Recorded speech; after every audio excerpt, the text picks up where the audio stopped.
राजगीर से पाटलिपुत्र स्थानांतरित करने का फैसला किया और उसी समय राजगीर की सप्तकर्णी गुफाओं में बुद्ध के 500 शिष्य 6 महीने की संगीति के बाद त्रिपिटकों का संकलन किया।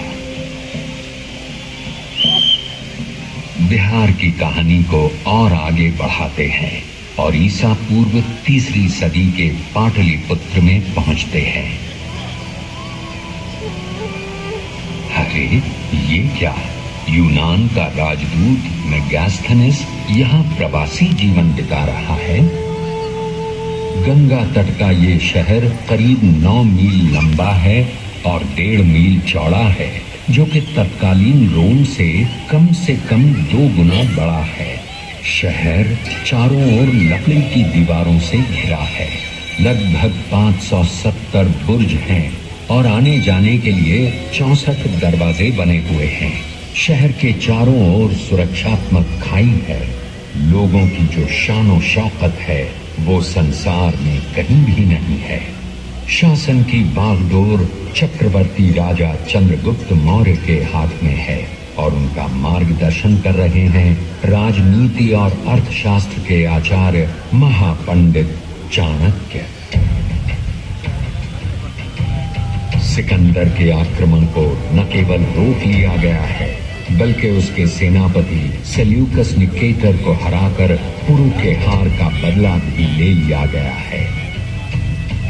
खैबर से लेकर बंगाल तक शासित ये प्रदेश ही पहली बार भारत का मानचित्र बनाता है।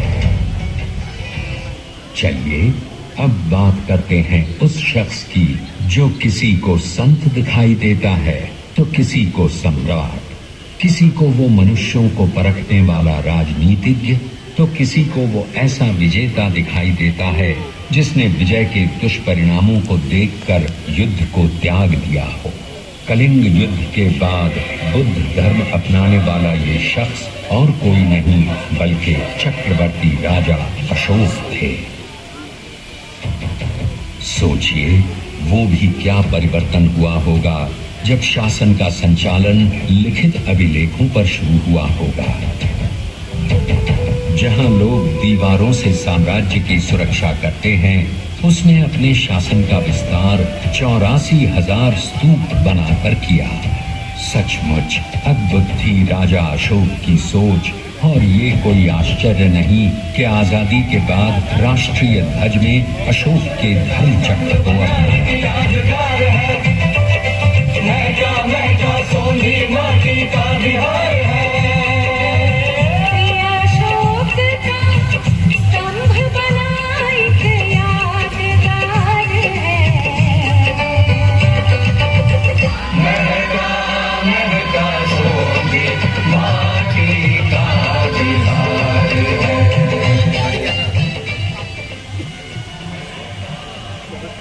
तो ये रही बिहार की ईसा पूर्व की कहानी।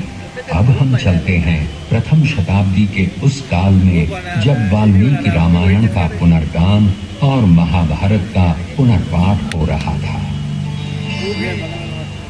वैदिक संस्कृत, पाली तथा प्राकृत मरणासन्न दौर में पहुंच चुकी थी और महर्षि पतंजलि लौकिक संस्कृत का अभूतपूर्व विकास कर चुके थे। मजे की बात यह है कि संस्कृत का केंद्र अब तक्षशिला से हटकर मगध आ गया था। अब संस्कृत यहाँ के विहारों में ज्ञान का माध्यम हो चुका था। गणित, विज्ञान, चिकित्सा सब कुछ संस्कृत में थे।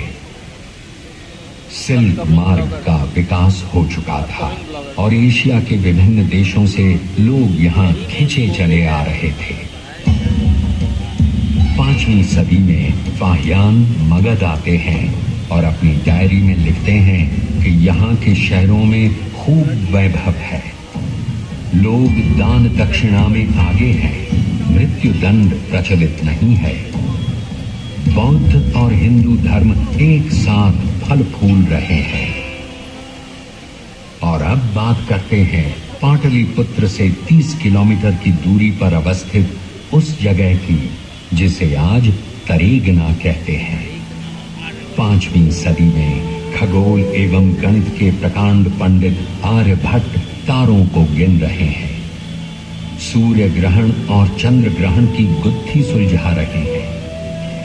पृथ्वी के अपनी धुरी पर घूमने की घोषणा कर रहे हैं और उसकी परिधि नाप रहे हैं। अब राहु केतु के चांद सूरज ग्रसने की बात झूठ सिद्ध हो रही है। और अब बात करते हैं एक और भट्ट की।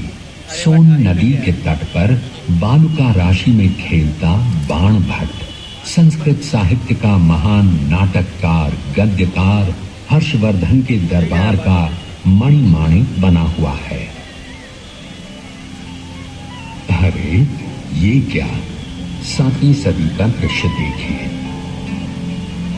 चीन से हुएनसांग पामीर की पहाड़ियों को पार कर हिंदू कुश को लांग कर सप्त सिंधु हस्तिनापुर कन्नौज होते हुए नालंदा की ओर चले आ रहे हैं।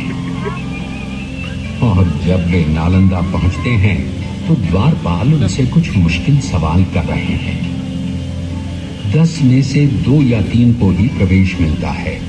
सोचिए, जब द्वारपाल इतने विद्वान होते थे तो उन्हें पढ़ाने वाले कितने उद्भट विद्वान होते होंगे। नालंदा का विकास अकेला नहीं हो रहा था, उसके साथ साथ विक्रमशिला, उद्गंतपुरी, तेल्हाड़ा जैसे अनेक विहार फल फूल रहे थे। महाबोधि मंदिर बन चुका था। केसरिया स्तूप का भी निर्माण हो चुका था। जगह जगह भव्य मंदिरों, विहारों और चैत्यों का निर्माण हो रहा था।